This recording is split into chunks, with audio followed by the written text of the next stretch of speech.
Agent Albatross here again with the Cypher Unlimited crew. We have our usual suspects of AD or Alpha Dean. We have Spigs18 or Anthony. And Dean, I believe we're here for a very special reason. What are we here for today? Absolutely, man. We have none other than the word slinger, a truth bringer, a pocket poet, a story spinner, the award-winning author and editor Shanna Germain. She's garnered a variety of awards for her work, including the Pushcart nomination, the Rugser Prize for Erotic Poetry, the C. Hamilton Bailey Poetry Fellowship, just to name a few. She's co-owner and author at Monte Games. She's also the lead editor. She created such products like No Thank You Evil, Predation, and the soon to be released We Are All Mad Here, an advocate for human rights and inclusivity in gaming, co-creator of the Consent in Gaming document, and an all-around awesome, wonderful human being. Shanna Germain, people. Oh. Shanna? Well, that was like I don't have anything else to say about myself. I think we're done. Like that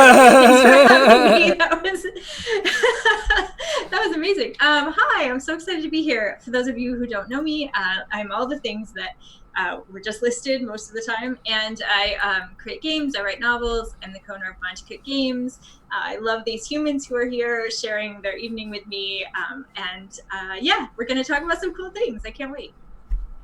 Awesome. Hey, so, Ant, take it away. Yeah, leads me here into our first question. First off, Shanna, welcome to the CUs. Your first visit. I hope it's the first of many. We're so happy to have you on. Not only are you all the things that Dean so elegantly said, you're much, much more. You know, you've done so much in the gaming industry. Can you tell our audience, how did you get your start in the industry, and what led you and Monte to start Monte Games? It was a lucky accident, honestly. Well, plus a little bit of scheming. So I was editing. I used to edit a scientific coffee roasting magazine called Roast, and so I worked in the coffee industry. And I had sort of just started to get out of that. I'm kind of the person who, you know, once I learn something and get really good at it, I start to get a little bit bored. And so I was kind of getting bored of editing technical journals, and I was ready to do something else.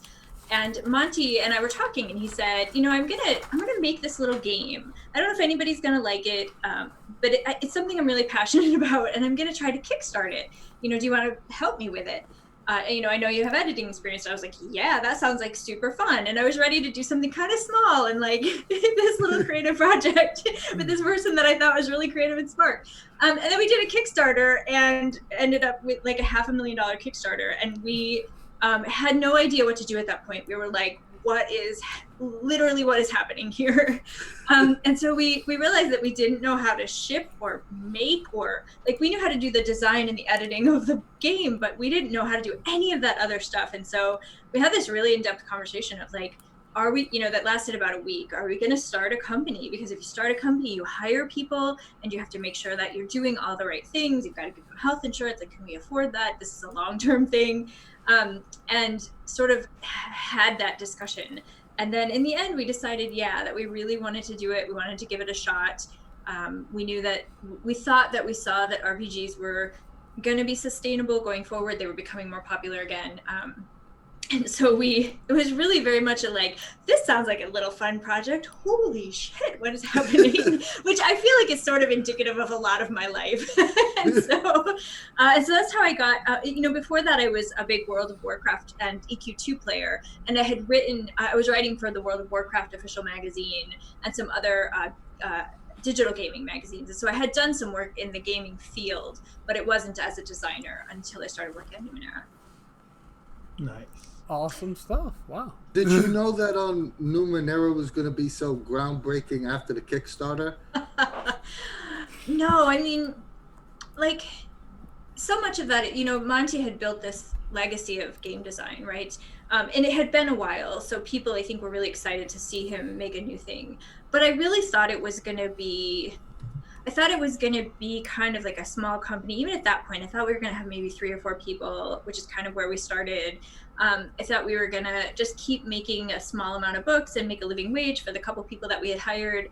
And it kind of quickly escalated beyond our expectation. I mean, for a while there, we were working all the time. Like, we'd be like, okay, we have half an hour today to watch a show. That's our time off for the day. And we realized that wasn't sustainable, wasn't healthy. And so we expanded the crew, which again required like a week-long, month-long conversation about how to do this right and can we do this. So no, we had no idea. We're so grateful that our backers and our players got so excited about it. And you know, it's that excitement that had them give us feedback so that we could do another Numenera core book and make it even better. And that to me is just such a cool thing that we got to spend 5 years listening to players' feedback and then do it again, which is really cool. Well, we really appreciate that you listen to the players. You know, it's so nice to see your feedback, you know, come to fruition. And, you know, it's like there on the page, you know, we can rub elbows. Hey, guys, we did that. Hey, it's so true. Yeah, the players absolutely made that game better. Yeah, we personally like to take the player and credit for the player and choose. I'm just throwing it out there. It is awesome and good, and I love it. I was just writing. I'm working on a secret project that I can't talk about, but I was just writing player intrusions for that, and I was like, these are fun. Just that little story of how Monte Games blew up kind of reminded me a little bit of how Cypher Unlimited's growth is kind of happening, and it's been a kind of a wild ride, so I kind of see the little perspective there. Yeah, do you guys feel like what is happening? Like, I mean, do you feel like that? That's on a regular basis. I mean, literally, we went from 50 members to Monica Games tweeting about us to almost 1,000 in like a month span. It was just that whole thing was crazy because I met these guys. I met Anthony, I think a month or so after they started the server, and we just connected. We gelled so quickly, and then I like blinked. You know, we were at Gen Con, we're hanging out, and the next thing we know, it's like, what? 1,000 people? How did that happen? That is an awesome feeling. It really is. But so we've touched upon a couple of things you've created, but so you and Sean K. Reynolds created the Consent in Gaming document, which is a kind of controversial topic in some circles of the industry. It's a little funny to me. But either way, can you explain why you guys created this wonderful document and why is it important to have safety tools in gaming? Yeah, you know, it started because Sean was working on the horror supplement, the horror game, Stay Alive, which had a lot of information about how to do horror in a way that like everyone was comfortable with, which sounds counterintuitive, right? Because like horror is supposed to scare and shock you, and yet at the same time, like you need to be able to say no to the things that go beyond sort of play, fun, scare, and shock, right? It's like the difference between riding a really scary, awesome roller coaster and riding a roller coaster that you know is broken, right? Like that's kind of the analogy for me. And so as he was writing that, you know, I started thinking, like it was a huge part of the book at one point, and a large part of the book, and we sort of were talking about it, and we're like, you know, this would make an amazing thing to pull out and give to people for free. Because while it's important in horror, like a lot of this stuff is useful for everything. And so we kind of had this conversation about it. And Sean had written kind of the basics of it in that book. And then we pulled it out and we kind of worked on it together. And we did that because I have some consent background from working in the BDSM field and from working in the sex field and the erotica stuff. And so we ended up doing that together. And, you know, I find it really fascinating because it has been very controversial, which is not a surprise. But so much of the controversy I think is really interesting because the people's implication is that because I helped make this, I'm some sort of prude and I don't want to talk about anything and everything is off limits. And actually I'm very much the opposite. Like I want it all, but I also want to like, you know, I want people to be able to say yes to the things they want to say yes to. And so I think you can actually push your players and your GM and your table a lot farther into these really amazing narrative, emotional experiences when everybody's on board. And so it's actually an opportunity to explore even deeper, scarier, you know, more deeply emotional things because everyone wants to do it. Everyone's there with you 100%.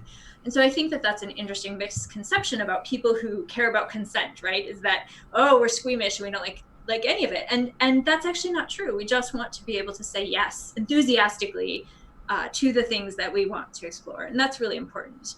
I mean, I could totally get your point because I think it sparks conversation. It brings up the hard topics that most people wouldn't want to discuss, you know, beforehand.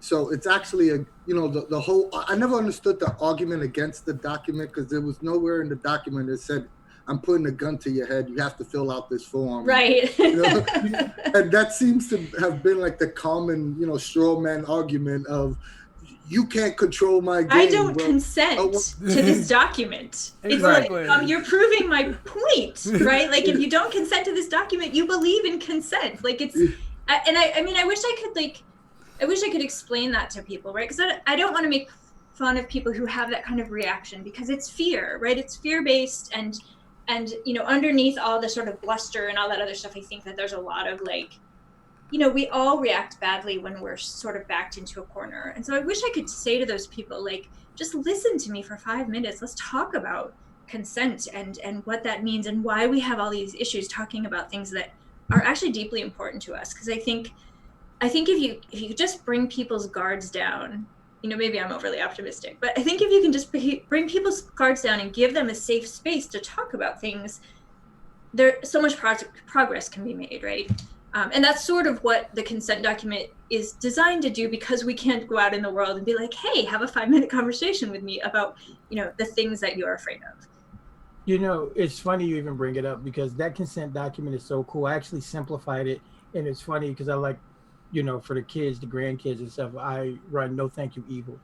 And I use a simplified form. And, one of the things on the form was, stuffed animal violence. There will be no stuffed animal violence at the table. People don't understand, by giving children a voice early, it gives them the ability to feel comfortable saying, that's going to make me cry. But, it's I don't think people understand how massive RPGs can be.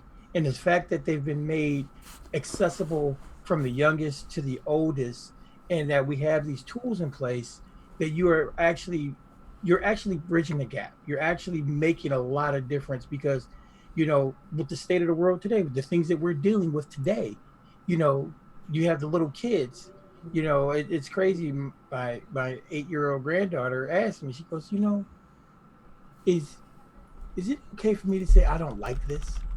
I don't like what's happening? And I'm like, yes, absolutely. But that's because, we've never taken her voice away. And I think that's where people get to make the mistake. They think that we're trying to take your voice away, and we're not. We're trying to give it to you. Yeah, that's a really good. Okay, I'm all teary now.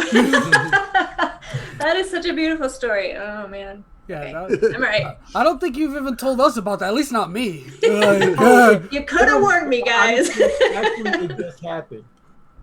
It just happened that we were talking about it. And because you can't shield the world. You can't shield them from the world. So you gotta, you gotta be able to sit down and talk to them and say, I've never been one. I'm not gonna sugarcoat it. I don't do the baby talk. No, I break it down as simply as I can. But I have tools now. We got tools, and thanks you, Shanna. That's really cool. Yeah, we'll be saying all of that. Let me ask you. Let me ask you another question. Oh. All right. I'll probably cry like twice more. Be ready. Okay. Okay. Well, hey, maybe this will make you cry, because it's kind of on the same line. Yeah. You guys are pioneers. You've been pioneers in inclusivity. You've always depicted people of all races, genders, orientations in your art, your settings. Can you tell us about the decision as a company, to be as inclusive as possible? And do you think the entry as a whole does enough in that department? Yeah, that's a really good and complex question. I think that we have built a company that tries to be inclusive because we believe humans matter, which is such a crazy thing to say, but I feel like not everyone thinks that. And so like right from the gate, we knew we wanted everyone to feel good playing our games. We didn't want, this is sort of a background story, but I started protesting and stuff like in the early 90s. And at that point, it was a particular generation of feminism, which was very much you weren't allowed to be femme and you weren't allowed to be bisexual, because that meant you hadn't chosen, right? And so I was in this place where I was trying to work with these feminists who were sort of not allowing me to participate because of the way I looked and because of my sexual orientation, which is really an interesting experience. And so one of the things that I realized is that even small groups can be really exclusive because they're trying to sort of make tribes, right? Like they're trying to make families or groups.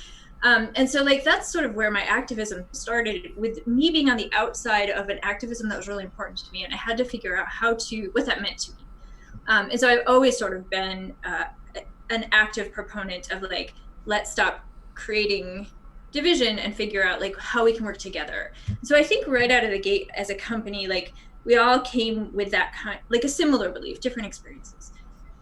And I remember like trying to get art in the early books and being like, you can make this, like, so Numenera, like, because it's so set in the future, like no one is actually Caucasian or white in the future, right? And we had such a hard time, particularly for that first book, getting artists who weren't depicting white dudes, you know, beefcake muscle heads, because that's what they had been taught. That's what they were paid to draw for so long. And I was the art director at that point on top of everything else, because we had such a small team. And I can remember just going back to artists and being like, sending them pictures and being like, here are the people we are trying to like to have our art look like. Please stop sending me white men. And even so, it didn't work. Like if you look at that first Numenera book, the art is not what we had wanted things to depict.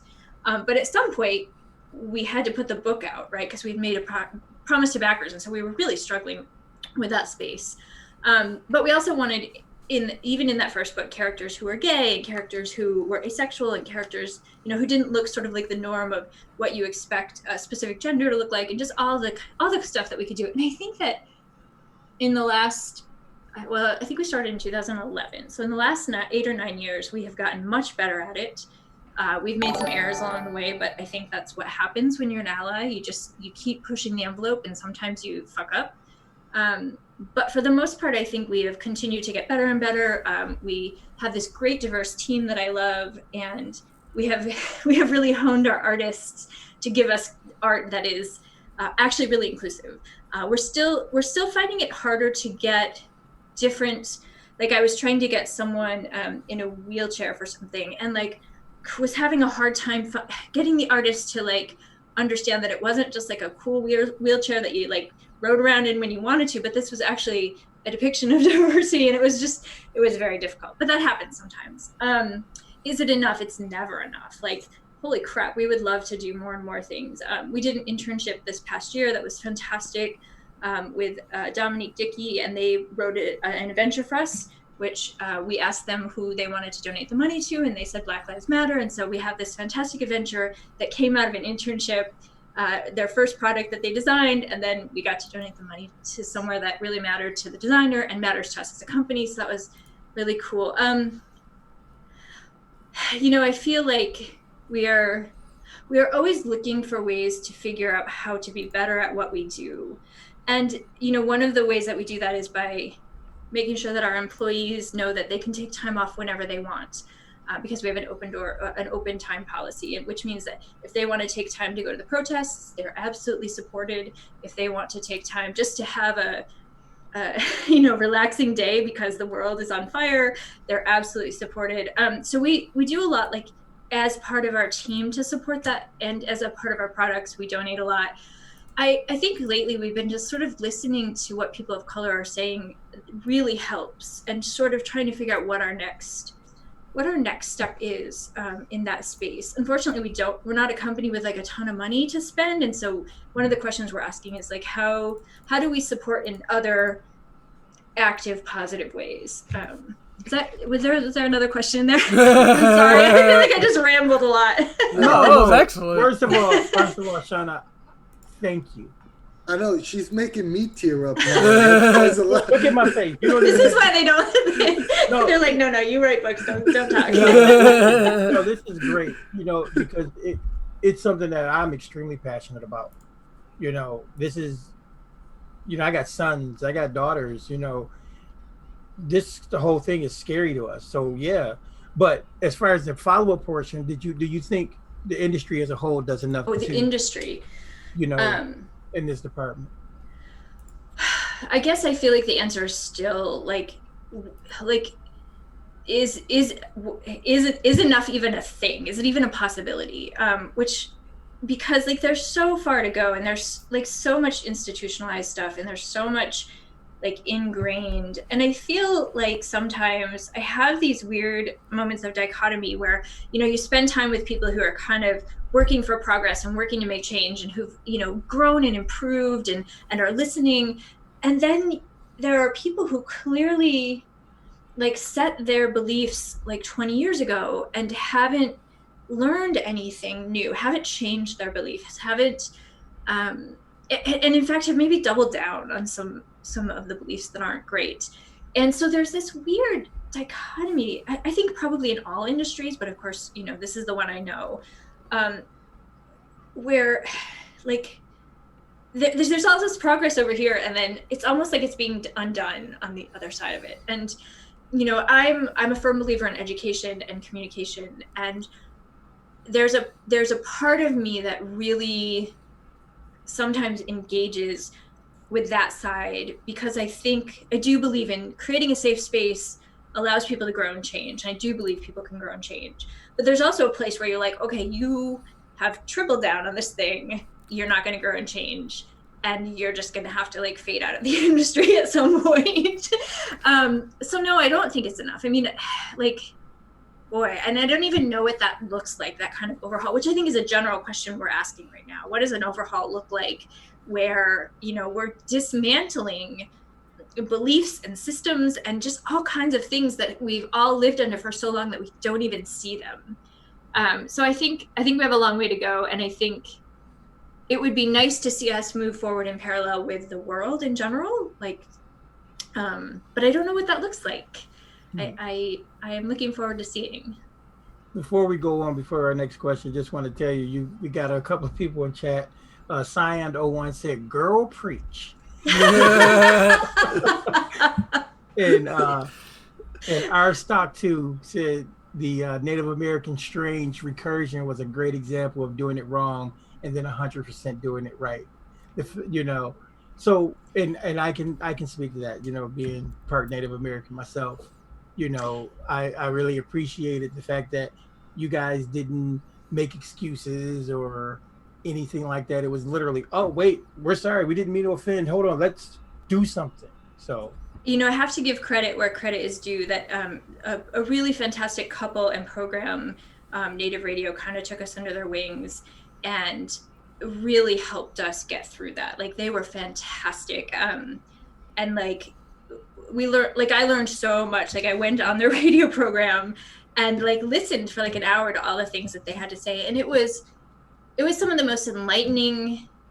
It was just incredible. It was incredible to be taken into the safe space after we had tried to do a thing and done it wrong, and to be able to have someone say, like, we get what you were going for, but here's how you could have done it better. Like, that was a huge moment for me. Like, I feel like it was life-changing for me, and in a lot of things, my understanding of how to do things better, but also like my own willingness to sit with discomfort and my willingness to sit with being called out. Like, I have so much more ability to do that, and a lot of that was because of them.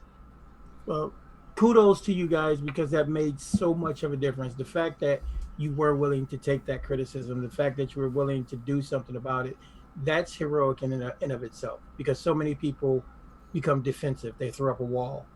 They don't want to face the reality of a situation. You know, I mean, Anthony gets on me all the time because I'm a rambler. I was about to tell him, hey, stop rambling. Can we get on to the next question?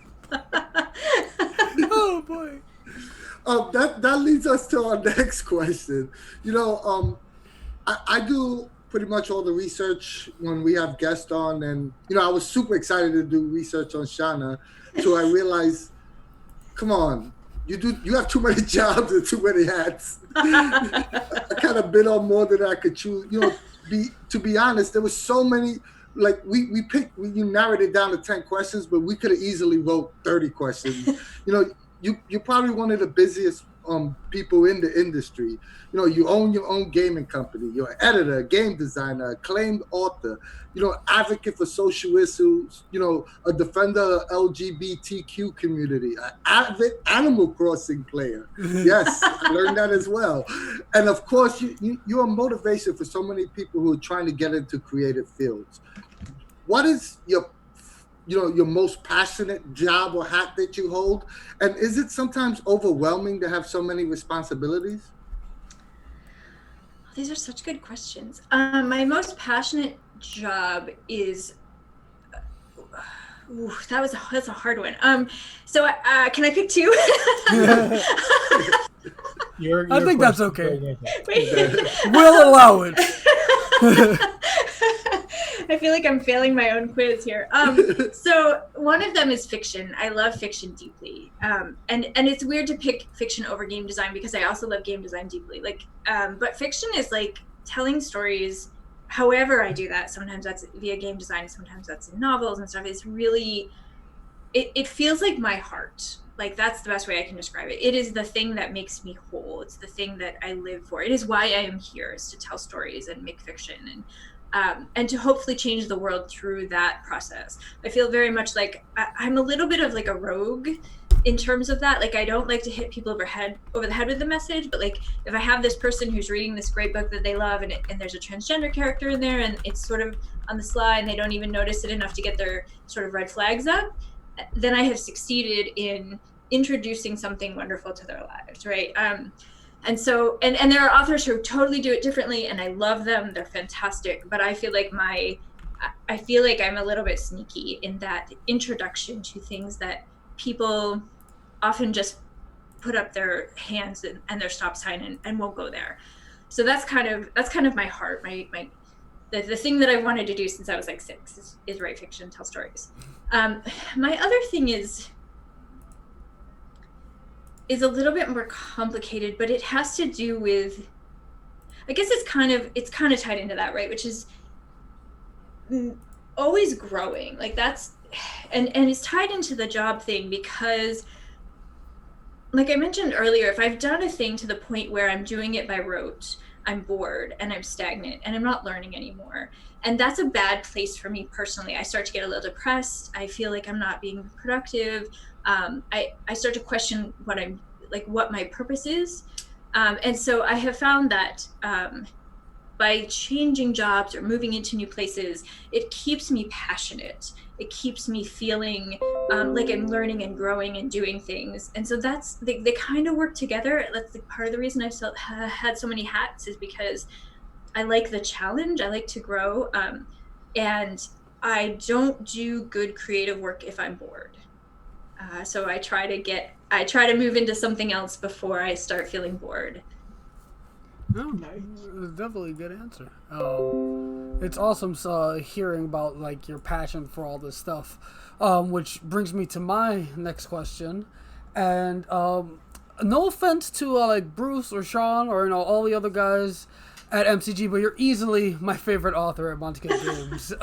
Sorry guys. You say that to all the boys. No. I do. These guys will tell you I do not say this. Like this is not something I ever usually say. But anyways, I could definitely back that. Me too. You have written my personal favorite Cypher system setting, Predation. It's awesome. I love it so much. I actually have my copy here still that you signed for me back in 2018 of Gen Con. It's right there. But yeah, so it has one of my all-time favorite mechanics in Cypher system, which is the companion mechanic. So, just all the stuff that went into Predation is so awesome. Just wondering, where did you get your inspiration for fusing dinosaurs and high tech? And do you ever plan on visiting the setting again in the future? Ooh, yeah. So one of the things I love about Monte Games is we often say to our designers, like, what if you could make any project, what would it be? And sometimes we have to write things that we sort of plan out and we're excited about, but they're not like, right in the heart. And so like when it was my turn and Monte came to me and he said, you could write anything, what would you write about? And my answer was dinosaurs, but I don't want to make it real. Because I love dinosaurs and so much, but I also didn't want to have to like stick to the research and the world building as we know it. I don't mean about dinosaurs in particular. I mean about like what you could do with dinosaurs. And so like he started asking questions, and I was like, I wanna have it like you've got all this future technology, but you're with dinosaurs. And so I was like, so from there we started kind of. It was like I remember being in the car, and I think we were driving to a game, and we were sort of going back and forth. And I was like, well, if you're stuck in the future and you get stuck in the past, like it just had this whole convoluted like, and then you have lasers. And so it kind of just came out of this idea of like, I love to do research, but then I want to break all the research. And so I was like, I want to research really far future technology and dinosaurs and sort of mash them together. And so that was really the impetus for that. And I would love to write more in Predation. I love it so much. One of the things about being a creative is that like I don't want to write a book just to have a book be out there. Like I want to find the thing. Like, what does that game need? Like, what kind of book does it need in addition to what's already out there? And I don't know that I have figured that out yet. Like, I don't know that I know, like, does it need, like, some, like, I'm just not sure. It feels very complete to me. But I hope that I find a hole, because I would like to be able to be like, this is why we need book 2. I mean, I could say personally, as someone who's, we're in a community that's, concentrated on Monte games. For the exception of Luminara, Predation is the one setting where we have the most discussion about people wanting additional material. That's like anytime Predation comes up is like, oh, hey, I wish, we had this. I wish, the world was expanded. You guys should send those ideas to me, because then I have leverage. You hear that, Cypher Unlimited? You guys who talk about Predation, go send emails to Monte Games. Hit them up on Twitter, all that stuff. Let them know you want more. I've created a monster. But also, the companion mechanic was brilliant. I think that's a mechanic that carried over into multiple settings. We use the companion mechanic for Scooby-Doo, for all sorts of different sort of games, and it creates a participation that wasn't there previously in any other Cypher System games. What it did it just changes the whole dynamic of the table. Yeah, because I mean, like it was huge because it truly brought everybody at the table more into what's happening. Because like when you switch over and you're spotlighting a player, well, guess what? They've got a companion, so that guy is in part of that too, Mm-hmm. And like Al, you should come and play in Al's Predation adventure. It's awesome. I don't know about all that, but no, that adventure is so fun. It really is, And we just had so much fun because it was like all of our first time really getting into it. So. Yeah, Shanna, you did a good thing. You did a good thing. Yeah, just one real quick follow-up question with this, because I do love the companion mechanic. Other than the fact that, hey, it's awesome to have a dinosaur companion, was there anything else that compelled you to add that mechanic into the setting? Yeah, actually some of it came from No Thank You Evil, because of course No Thank You Evil has companions. Yes. And so I was thinking about that a little bit as I was designing the game. And, when I was thinking about, well, what do I want? Because I always try to think that when I make games. I thought, I want to play a dinosaur. Like, of course I do, right? But then I was like, well, if you start moving into a place where, like, do you force everyone to play a dinosaur as their main character? That seems like you're kind of skipping over the technology and the, the time travel aspects of it all. And so I was like, well, what if some people play dinosaurs? But then that didn't seem like it would be fun, because some people are just a dinosaur running around, which is cool. And other people are people, right, with all this high technology, and it didn't seem like it worked. So then we came up, I was like, well, what if everyone has a dinosaur companion? And then, I don't know, it was like one of those shower thoughts, where you're like, so dinosaur companion, how do you think it's going to work? And then suddenly I was like, oh, I know how this is going to work. You're going to play each other's dinosaurs. And I got really excited about the idea. And then we play tested and it failed miserably. And then we had to I had to start over in the mechanics side of it and figure out how to make it work. And I think, it was 2 or 3 playtests later, we kind of we got what we needed to make it happen, and then we refined that further and further. But like the first play test where we played each other's dinosaurs was just utter chaos, and like I didn't have the rules right, and so like the dinosaurs were just like they were running around doing crazy things, and it was stupid and silly, but it didn't work. There was just not enough guidelines, and so at first I was like, oh, this is, I don't know. But eventually we got it to work. And I'm actually really, it's one of the things that I feel very proud of, because, designing games was new for me. Telling stories was sort of where I came from, and editing stuff. And so like to be able to create this whole new mechanic was really fun, and I felt very proud of like working so hard and being willing to scrap my first idea completely because it wasn't working, and sort of build it back from the ground up. So I feel I don't know, I'm very proud of the work that I did to make Companions. Now I wish you recorded that session, because now I want to see. Yeah, that was a great movie. It would be awesome to see that first play test. And I'm sure I was very sad too, because I was like, oh, Dinosaurs Companions don't work, and I really wanted them. And so I suppose that's how like all things that work come about, is you're like, I want this, and I am gonna figure out how to make it happen. Yeah, very grateful awesome that you did persist, because it's awesome. Well, I get to ask you about my favorite Shanna Germain game, which is No Thank You Evil, because I love the kids. I really do. I mean, don't get me wrong, playing with adults. Alpha Dean is for the children. Dude, absolutely. That's a Wu-Tang reference for those New Yorkers. That's right. But no, I do. The kids, I love when we open up little minds. So, that's one of those cool things. So basically, you're the lead designer on No Thank You Evil, designed for children of all ages. So that means, from 8 to 80 and, back and forth. What are the differences and the challenges in designing for, a younger audience? And did some of those thought processes translate into designing games for adults? But we just found out, because Companions and No Thank You Evil. I mean, in Predation, but yeah. Yeah, designing games for kids was different than anything I had ever done, because first of all, kids are so creative, right? And so you had to just sit down and think like, they're going to break the rules. They're going to break this game in 5 seconds or less. And so how do we make it great for them to break the game? Like imagine that the point is for them to break the game, because that's what they're going to do. And so how do we reward them for that, right? While still not making their parents lose their minds a little bit, right? It was, and so we did a lot of research on all kinds of things, because again, we really wanted it to be accessible. So we looked at, for example, fonts that were good for kids with dyslexia or who had trouble reading.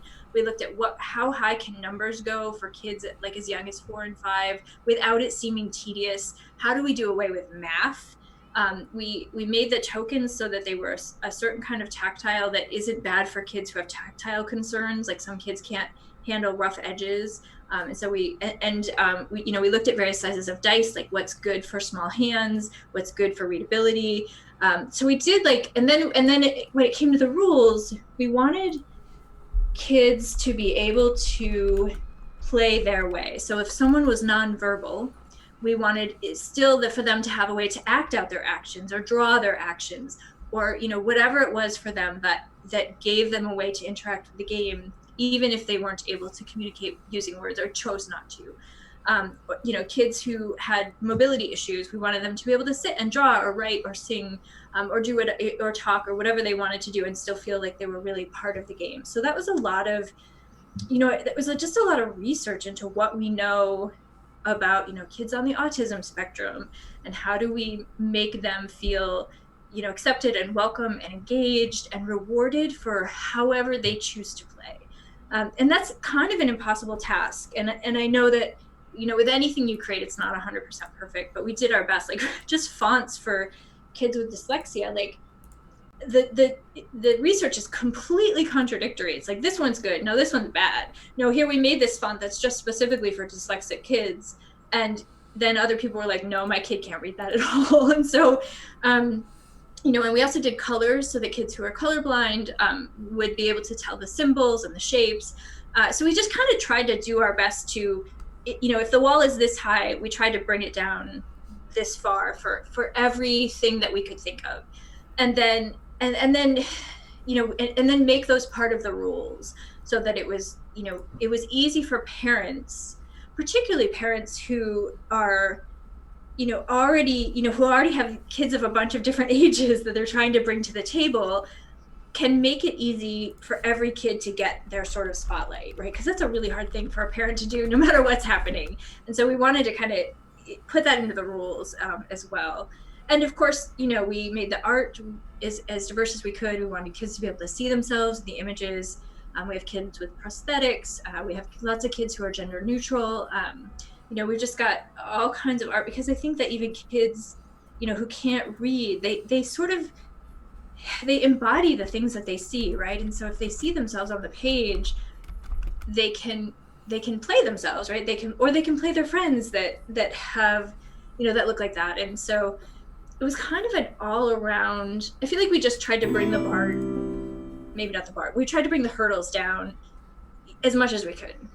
Nice. Well, you did a great job, and I've actually bought like 4 copies of No Thank You Evil and given them out, Oh, that's so cool. Thank you. Well, because everybody wants to play. That's so cool. I mean, I definitely know the feeling. My daughter 3 years ago learned how to GM by playing No Thank You Evil, and I have twin 4-year-olds now, so I had to buy a whole new set of copies. And one of my sons are on the spectrum, and I thought I would have issues, when we sat down to play, but he seems, we played one session and he seems to like understand the game, and he seems to really enjoy it. And also, his older sister's running the game. So, but it's beautiful that all 4 of us could sit down and play a game and spark the love for role-playing games that I have, and I could pass it on to, my children. Right. Yeah. Hope that they love it as well. I'm definitely feeling that too with my stepdaughter at home. She's 5, 6? She's 6 now. And I introduced her to No Thank You Evil last year when I first got the physical copy. She was very excited about it, understood the rules pretty well. I just you have to roll this number to succeed. If you give me one of these chips, it makes it a little bit easier. Like, she got all that right away. And I think about maybe 2 or 3 weeks ago, she was like, let's play No Thank You. I was like, yeah, let's play. And she's like, but I want to be the storyteller. I was like, oh, okay then, all right, let's do it. And we sat down, and she told it was very rudimentary, whatever, but she still told a pretty there was a little I honestly forget what the story was at this point. That's so but cool. She understood that she had to tell me to roll the dice to do certain things. But in her little mind, everything was a 6. Everything was the hardest it could be. So I had to explain to her. I was like, Lily, me trying to talk to this guy is not the hardest thing in the world. Like, it's probably maybe a 3. She was like, oh, okay, you have to roll a 6. I was like, okay. But it's definitely been awesome to see her jump from being she's gonna be a GM and a half. It's awesome seeing her go from playing and then I didn't ask her to be the storyteller. She asked me. That was so amazing to see. It was just stellar. It's just awesome to see it open up the creativity in children. It goes the opposite direction too, because my wife she was not a gamer, never touched it.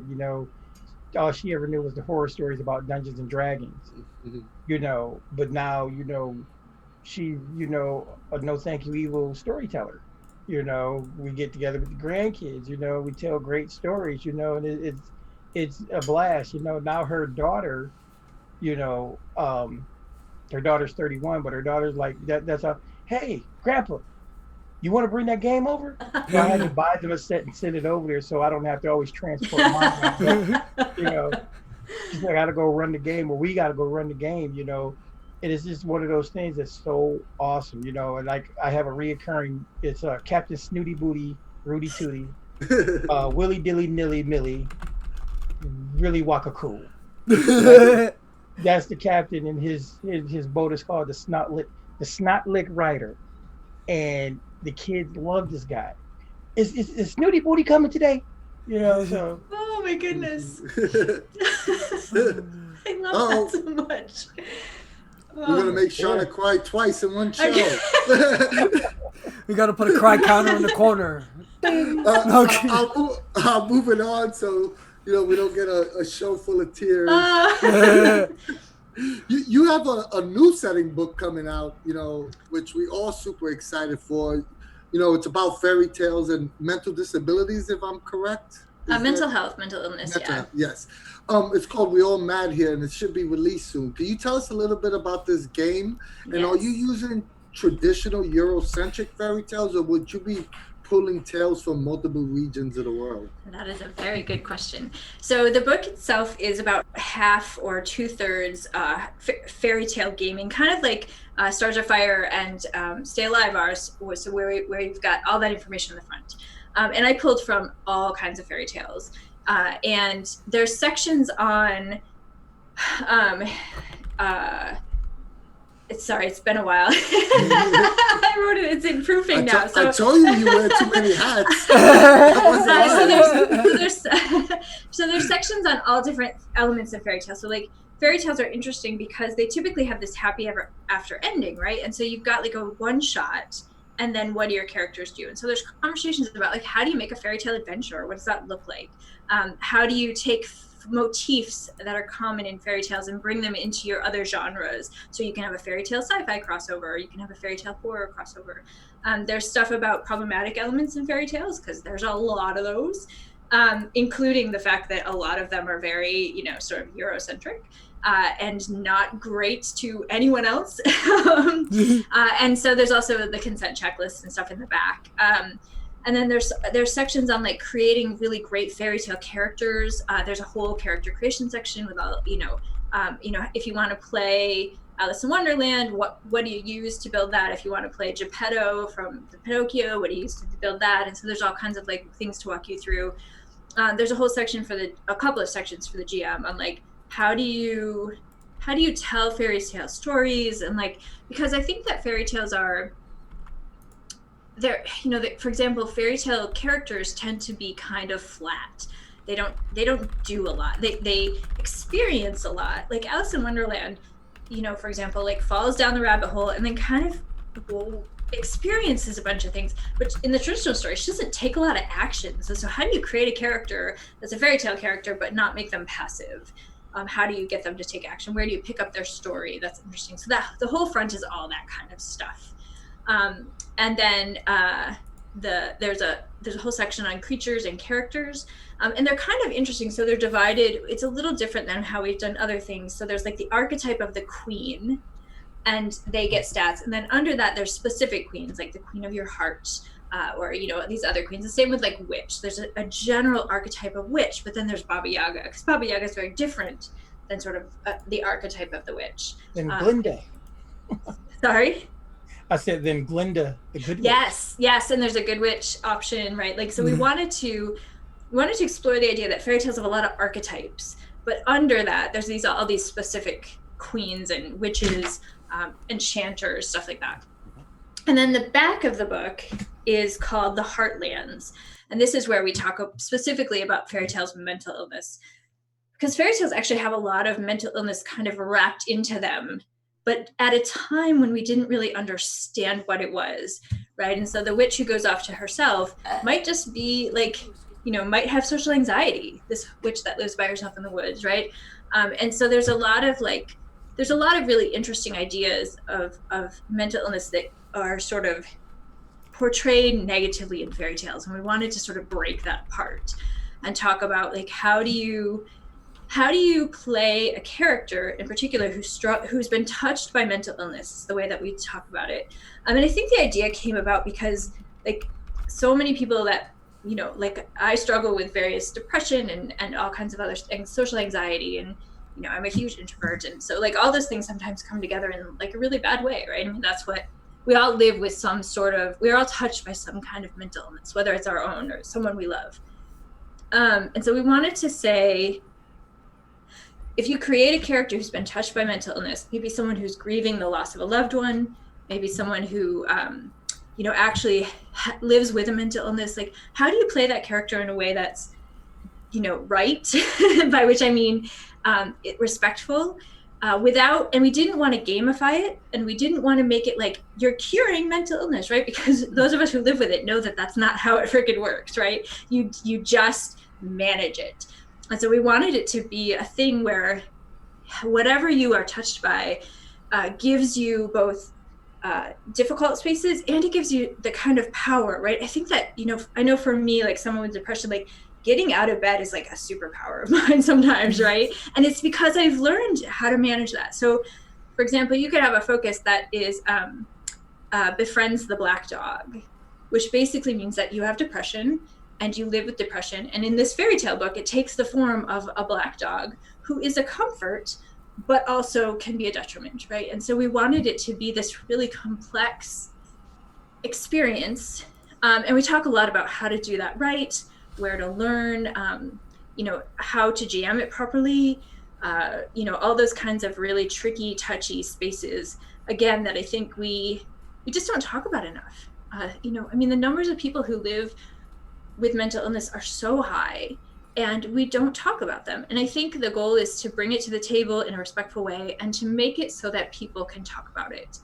And then, of course, we have the usual ciphers and artifacts and, equipment and all that, all those other things. And then there's a whole section in the back for like different fairy tale things that you can read and do and learn about and look up, things that I found inspiring. That's a lot. Do you have additional follow-up questions? There's a lot in that book. I was super excited if you've seen any of my Twitter posts to get it in my hands and read, but now I really want to sit down because it really fascinates me. I want to see how you guys are going to tackle this, because it can be very triggering, some of the topics that you're touching on, and I have no doubt you guys are going to be able to handle it in a respectful manner. I just want to see how you guys approach it. I hope so. I hope we did it justice. And it's definitely super awesome to see that you guys, again, are tackling the mental health issues or how it ties into the fairy tale aspect or whatever. And as someone who has, relatives and loved ones who suffer from these things, it's just awesome to, I'm because I don't really suffer from anything like that, so I can't really be in that headspace. But I imagine that, seeing this stuff on paper is like not representation, but like, they're being heard, they're, that they're being integrated into, they're not being marginalized or anything like that, if that makes sense. Yeah, absolutely. Yeah. Awesome. Yeah, we wanted to make sure that, we talk about taking care of yourself. Like, if you suffer or live with a particular mental illness, should you play a character who has that mental illness? Like, we ask that question. And of course, that's a question that only the player can answer. But we needed to make sure that the player asked it before they started playing, right? Because that's a space where it could get difficult, and everyone at the table needs to kind of realize that this is different from other games in the amount of trust that's required and this this sort of space, and we've made it, in some ways we've made it the whole world that we've created, the adventures are all dealing with mental illness.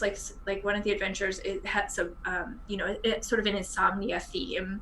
And one it ended a little bit of the moon has depression and doesn't want to get out of bed, and so it's dark, and so and that's a fairy tale story where the moon goes to sleep and refuses to get up because she's sad about the world, and all the dark scary monsters come out because the moon has just buried herself really deep and won't get out of bed, essentially. And so we took the things that were already existing in fairy tales, and the goal is to give the players the power to use their own experiences, the characters, the power to use their own experiences to fix, the world in some way, to make the world better. Nice. I really did. That's pretty awesome. You don't even realize what you've triggered, but I'm just keep it. We'll maybe talk after the stream. We'll keep on focus. But I really do have something I have to tell you about, which is kind of wild, but it's pretty awesome. I love it. Just so you know, I love what you've done. I'm excited. I can't wait to get my hands on it. So, just to keep the ball rolling, we've already touched on a ton of the things you've created with Monte Cook Games, such as Invisible Sun, Luminara, The Strange, Predation, No Thank You Evil, Gods of the Fall, Tallest, We Are All Mad Here, and that's just to name a couple of the things that this amazing company puts out. Do you personally have a favorite setting or game to design for? Or to personally play in? Invisible Sun is my favorite game to play in. Okay. I love it so much. It's like I'm in a story in a way that no other game has ever given me, and love it so much. We just so we've been self-isolating since the end of February here, which meant our game was canceled, stopped. And we just recently tried it out on Zoom. And it's working really well. And I think that's because we've been playing together for 3 years. We've been playing Invisible Sun for 3 years at the table. And so the teleportation sort of over to Zoom was easier than we thought it was going to be. Because the game is really designed not to be played digitally, but it's working, and I'm so happy to have it back in my life. It's just so good.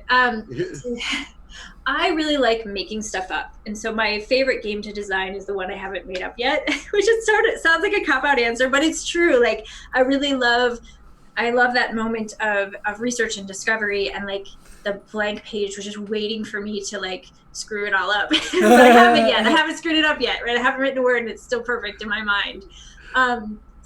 But oh boy, I can't pick between the stuff I've worked on. I love them all so much. Maybe it's a game designer answer, because I think when we had Bruce on, he responded to a question that was similar to this in the same way. It was the project that I'm working on now. Yeah, you kind of have to be, right? Like if you're not the most excited about the project that you're working on currently, then I think that the creativity of it suffers a little bit. And, there have been projects that I've certainly sort of had to slog through, but that's not usually because of the passion about the project. That's because like the world is wild, or, or I'm dealing with personal stuff. And so like, but I do think like, if you're not passionate about what's in front of you, it can be really hard as a creative to do that kind of work. Yeah, definitely. I have to tell you, all you guys at Monte Cook Games are very inspirational to creatives like myself, and I know quite a few other people, because no matter what happens, what you put on the table makes us go, wow, I got to do something. And just want to say thank you for that, and just to have you here on the show being as passionate about it just makes it that much better, because it's not, we realize it's really not false. You are exactly what your words depict. So thank you again. I fooled them all. You, Doctor Doom. Excellent. So with that being said, we know Monte Cook's primary business model has been to use Kickstarter to fund, all the great products you produce. Can you speak a little bit about the pros and cons of using Kickstarter as a business model? And Yes. do you see any foreseeable changing in that practice in the future? Yeah, we're in a really interesting time, right? Particularly because of the pandemic. So like lots of game stores have closed, and it seems as though, I'm not a virus doctor, but it does seem as though the places that are opening up are going to close again soon. And so game stores are not likely to survive. A lot of game stores are not likely to survive this, which really sucks because game stores are freaking awesome. Yes. And we don't know what that's going to look like for distribution, right? And so there's big changes happening, and we just don't know what that's going to look like. So that ties in because, a Kickstarter model might be even more sustainable than it has been because of the loss of gaming stores and distribution models. I think that it's hard to look in the future. Who knows what's going to happen? But Kickstarter seems to be doing okay. We finished our last Kickstarter sort of as the pandemic was starting, and we didn't have any idea what that was going to mean for us because we didn't know if people were going to pull back or not. And in fact, they didn't. We had a great Kickstarter. I think that people have come to trust us generally, which is great. That we do a good product and we work our butts off and all that good stuff. Deliver. We try very hard to deliver. So I think that Kickstarter has the possibility of becoming more and more important, or crowdfunding in general, because people are going to be buying more from online. It also means that our online store is probably going to become bigger, and we've already seen that to be true. Like it's offsetting the lack of brick and mortar stores. So Kickstarter, I think, will, for us, of course, it will continue to be a huge part of our business model. I think that it probably is going to be, like, if I had to guess, I would say that we're going to see the fallout of companies that maybe aren't delivering the things they should be. Like, we're going to see a divide, I think, where the companies that aren't sort of fulfilling their promises are going to not have as many successes.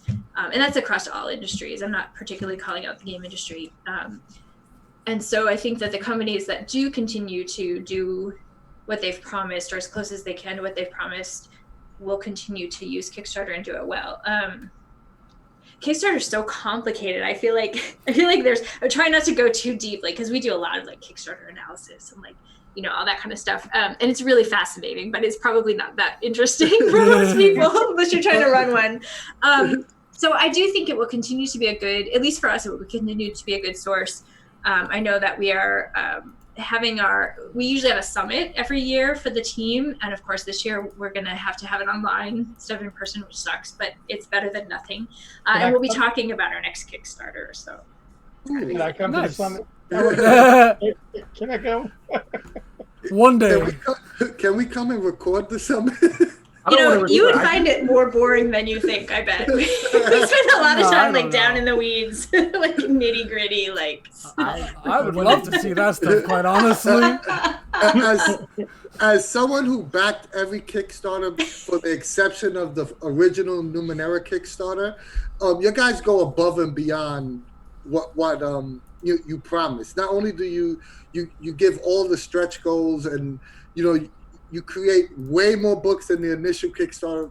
So I don't foresee you guys having any problems with Kickstarter, but I could definitely see the concern for other companies that may not deliver or have the fan base that you guys have. Yeah, absolutely. It is hard. I think, you know, in Kickstarters, you have to really sell your product. And sometimes people misunderstand. That's not a word. People, I've talked for an hour and I'm still talking. Please stop talking. Okay. I think that people sometimes don't understand, or the thing that they read is not what you wrote, which happens all the time. But like, so those high expectations can sometimes hurt. Like, they sometimes hurt us because people are like, no, you promised this. And we're like, no, actually, if you read the words, that's not what we promised. But it's really easy to misunderstand. I'm just going to keep saying it. It's now a word. Yeah. It's really easy to like, to think that, you know, to expect a thing because you have it in your head when it's not actually what was promised. And so I think that clarity is going to become a huge part of Kickstarters, like exactly what people are offering.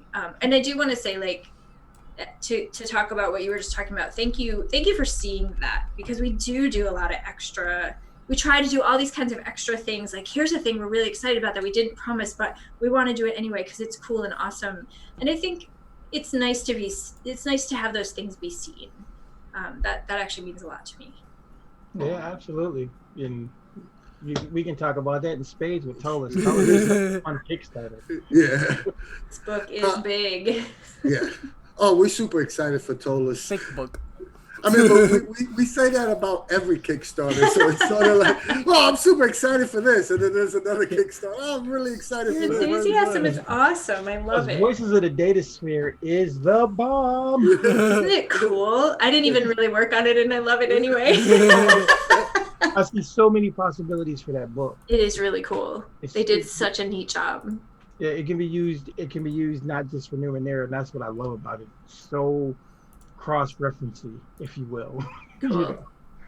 Yeah. I'm gonna move on to the last question before we open it up to our audience, and because I'm pretty sure that they have way better questions than anything we came up with.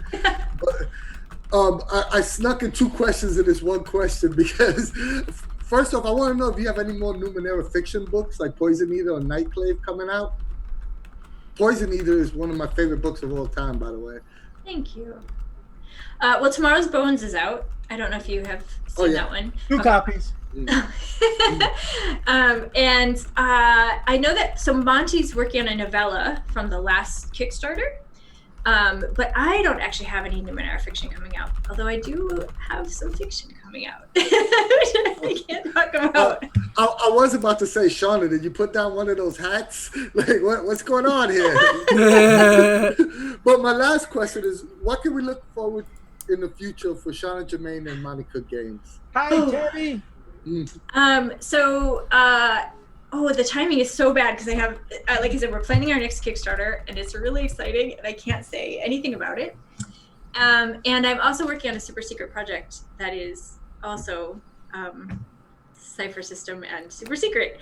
And I wish that I could talk about them because I'm very excited, but I'm afraid I can't.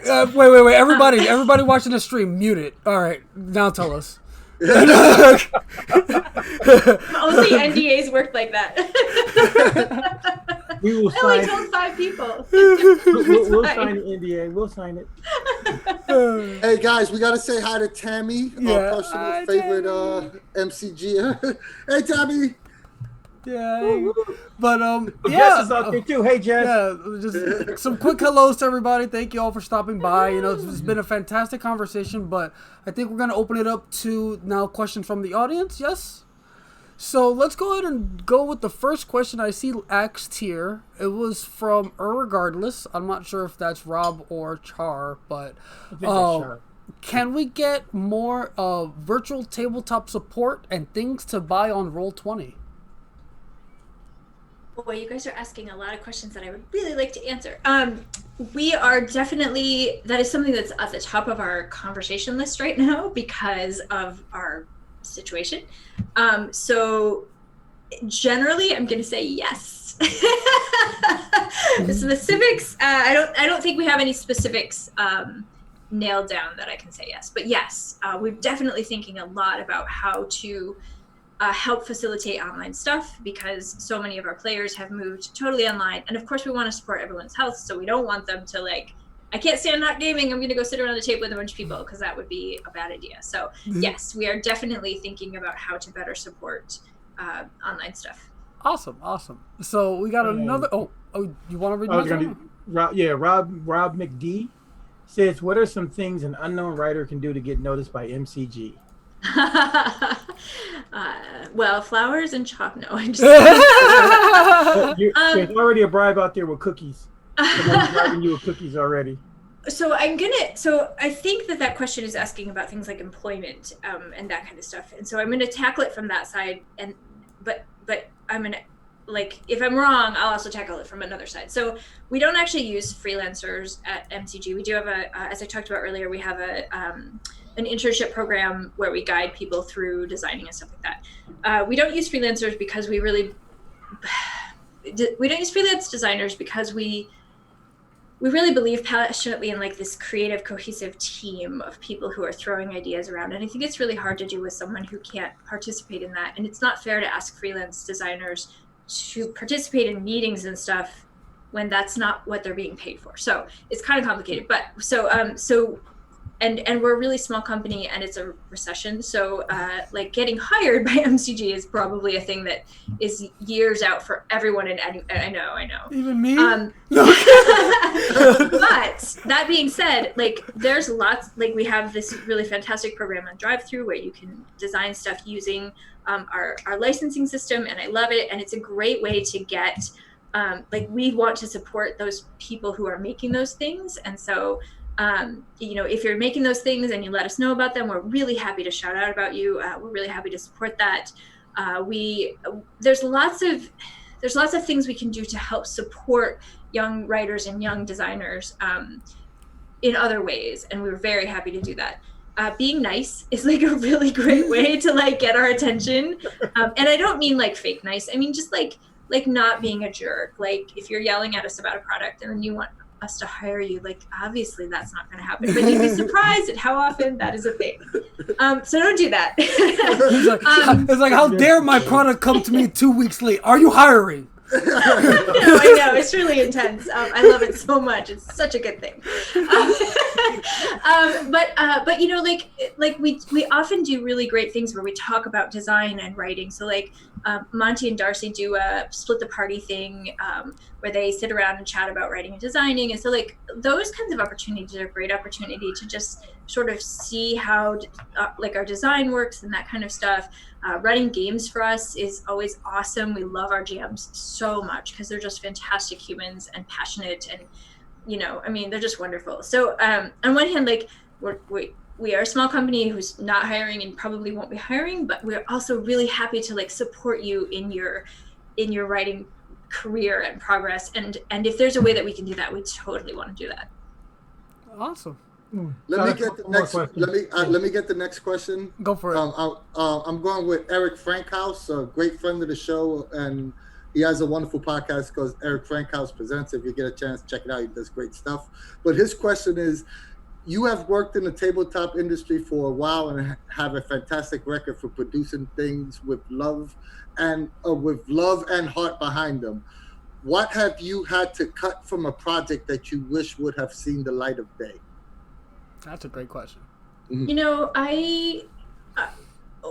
one of the great things about this team is that we make each other better, but we never sort of force a thing to go away. So I have been lucky in that I have not had that happen, because the question is always, this isn't working. How do we make it work? And so I've been very lucky in that I haven't had to cut a thing that I deeply loved, because we found a way to make it work and make it better. And then I loved it more. I often have to cut swear words out of other things because I really love the word fuck. And there's like a rating system or something. I don't know. So I do have an automatic search filter for the word fuck because I often use it too much and it has to go away. And that makes me very sad because I think it's just a beautiful word. It does a lot of work. It does so much work. So versatile. The original title of Predation was fucking Predation, man. Fucking dinosaurs. Fucking that. I'm only calling Predation that from now on. Y'all ready to play some fucking dinosaurs? I'm making a t-shirt that says Predation and in the back says fucking dinosaurs. I need that. Oh my god. I'm sorry. We can make a mask. But anyway, moving on to another question from the audience. We have one from Mark Redacted. They ask, after the crazy fulfillment process for Invisible Sun, do you see MCG doing another similar component-heavy product in the future? I love my cube, they say. All right, so this comes with a tiny story, which is that, we had never made a product like this. And I don't know that anyone had ever made a product like this for the game industry. And so every step of the way, something went wrong. It was like, the hand is too heavy. It will destroy the box and everything in it and blow up the world, by the way. Or like, these don't all fit in the box. The box is like, it was just, and then we finally got the box done and it was like, we don't have anything big enough to wrap the box so that it's protected when you ship it. And we were just like, what is happening? So it was, holy crap, was it a learning experience. And I have to give like such kudos to like Bear, who actually flew to our printer to like spend time there and figure out how to make it work. And Tammy, who's like the shipping guru, Jesus Christ, she's a shipping god. She like is the way she packs things, it's like she's shipping your child, is amazing. And like Charles, Ryan, our CEO, everyone on the team, we were on a tight schedule because it was a hard game to write and everything was running behind and every product that we made had a problem. And the team like gelled in this amazing way that you only do during sort of emergency situations. Like it was really, for me, that was the moment when MCG just sort of solidified in this really amazing, incredible, horrible way.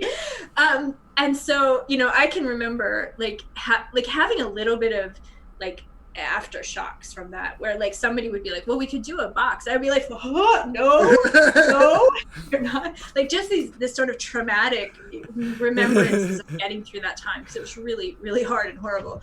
And I think that started to like, Charles, our COO, was often saying, we've done it. We're good at this now. Like we know all the things. And of course I'm still like, no. But that's starting to wear off. I'm getting very excited again about like cool, interesting, it goes back to that boredom thing again, right? We've done books. So like, but I have a little bit of like, so yes, I think we will move back into cool and interesting things. And the whole goal is to make a thing that really is necessary and supports the game, right? So we wouldn't just make a game in a box that didn't need it, right? It sort of has to be integral to the design and the play style and that kind of stuff. And I know that Monte's working on some new things, and so yes, I think that doing something not as complex as the Black But of course, being in a pandemic, like things are weird with shipping and printing and sourcing materials, and so I think that anything that happens will be a ways off, because we need to make sure that like all the systems are back in place before that happens, and we need to do it right, like in that kind of way. And it takes a long time, we learned, and so we have to be very careful about our promises for time too. Nice. It's funny when you mentioned Invisible Sun, because when we had Bear on, it made me think of the story he told us that he spent a half a day in a Chinese warehouse trying to figure out all the components How to fit him in the cube. cube. Yes, I remember that.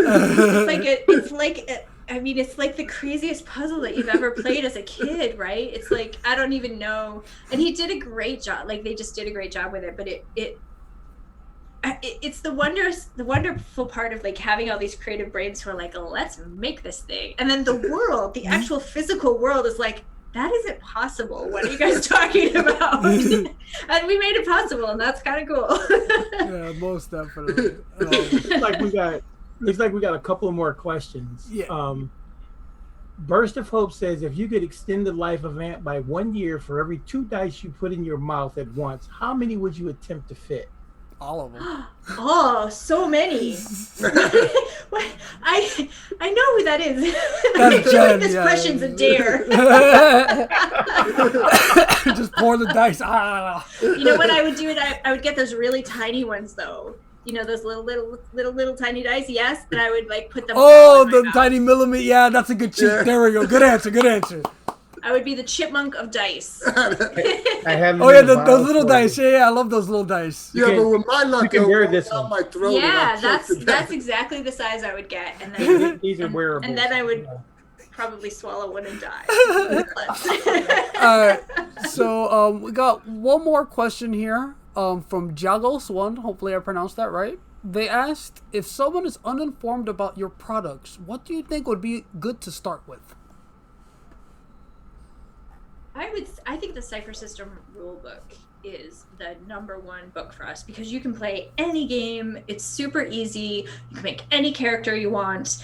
It's just got tons of abilities and ciphers and artifacts, and like there's a little bit of each, like all the genres, like sci-fi, fantasy. There's a little bit of fairy tale stuff. There's a little bit of horror stuff, and it's a really good sort of way to test out like what kind of game do you want to play and what kind of setting, and what kind of characters do you want to make. And it's really I think that's the best starter place. Good answer. And one other thing along with that book, join Cypher Unlimited Discord. Yes. Oh yeah, that too. Yeah, that is definitely a good add-on answer. Shameless plug here. There's no shame here. No shame. Yeah, no shame at all. Yeah, but yeah, if anyone, we'll take another question. I don't see any more, but if there's no more questions, we can move on to our rapid fire questions. And yeah, this is where we really dig deep into your soul, Right. find Ready. out what makes you tick, and all that good stuff. So yeah. Oh wait, let's see. There's one more question. I had an idea for. Oh, I mean, this is a pretty good question. I had an idea for a game that shifts genre about halfway through. Is there anything for ideas for how to jump genres between systems or mid-game? Oh Before yeah. before she answers, who asked the question? Oh yeah, Duntada Man. Hopefully I pronounced that right. And ta-da. Yes, jumping genres. That's hard to say. Jumping genres. You can pick up the Strange PDF for us, which is all about sort of jumping genres. Holy cow, that's sticky. And it has all these cool ways in which you can go from like playing in Sherlock Holmes to playing in the modern world to playing in some weird crazy planet that no one's ever heard of. And there's lots of tricks on how to do that, how to change your character so that they are set into that new space with new abilities and all that kind of stuff, if that's the goal. Yeah, all of our games have a little bit of that because it's something that really interests all of us, I think. And so I think that one of the ways that you could also use the CSR, the Cypher System Rulebook, because there's flavors, and so you could have a character who's built a certain way for a certain genre, and then when they switch over, you could give them a flavor, so they could take like, some cool flavor that fits into that genre, and still be the same character, but have like just a slightly different kind of feel and movement. And I think that's super fun. I don't think we have anything specific like about GMing genre jumps, except for Your Best Game Ever, which talks about like all kinds of GMing stuff on a more general level. But I think that's. Can you guys think of anything else where we talk about that specifically? You probably know better than. I can think of two straight off the bat. I think Expanded Worlds will give you some really good advice from going from one system to another, and also Worlds Numberless and Strange, which is my personal favorite book. You know, it gives you 40 different genres, and it explains how to handle each genre individually. So you could also utilize that book as well. Those are great suggestions. Good answers. But before we move on to the rapid fire questions, I do want to say this tongue twister that Mina posted. Genevieve jumps genres in a jiffy. I'm not going to say it 5 times though. Genevieve jumps genres in a jiffy. That's a good one. Holy cow. I can't even jumps genres in a jiffy. All right. I can't even speak basic English, so I'm not even going to attempt it. That is a good one. But either way, now let's move on to our rapid fire questions. If we get that drum roll, we're going to really dig. I'm sorry, Al. We had one last question that came in. Shanna, how come there are no pixies in your games? Are you hating on pixies? We are all mad here. Has pixies. Yeah. There we go. There you go. Boom. Fixed and corrected. But one quick thing, if anybody hasn't, go to the Minecraft Games website and look at the pictures they posted for We All Mad Here. I am in love with the artwork from this game. And there's actually a pixie, I think you posted on Twitter. Yes, yeah. Oh, and so definitely go check out the art on We All Mad Here. I know the Minecraft Games website has it. And the other thing, since we're talking about that, Jagos, go to Monte Cook Games and download the primer, the CSR primer. That's a good place to start. It's 17 pages, explains the game in a jiffy. Trust me, you can get started right from there. All right, let's go. Back to the drum roll. Ready. So, and again, these are just going to be simple or questions. You can answer as briefly or as much as you want. But here we go. Rapid fire question number 1. Player or GM? GM. Oh. Bull punches or TPK?